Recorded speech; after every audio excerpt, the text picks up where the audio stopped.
তোমরা কেমন আছো? আমি তো একদম ভালো আছি। তো আজকে কয়েকটা পাউরুটি ছিল আর ঘরের কিছু জিনিস দিয়ে আমি বানিয়ে ফেলবো স্যান্ডউইচ খুব সাধারণভাবে। তো দুদিকে আমি অল্প অল্প করে, মাখন ছিল অন্যদিকে, অল্প অল্প করে একটু ঘি মাখিয়ে নিয়েছি আর ভেতরের দিকটা একটু কড়াইয়ের মধ্যে ছেঁকে নিয়েছিলাম।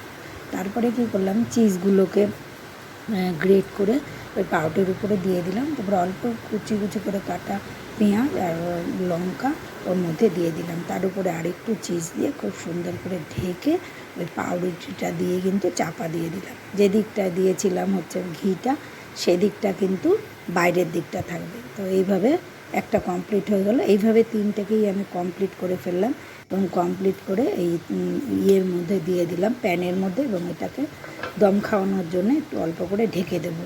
তো প্রথমে একটু আঁচটাকে বাড়িয়ে নেব, তারপরে যখন হিটটা হয়ে যাবে তখন কিন্তু অবশ্যই এটাকে কমিয়ে দিতে হবে, নাহলে কিন্তু পাউরুটিটা পুড়ে যাবে। তো এখন 5-10 মিনিটের জন্য এটাকে রাখলাম।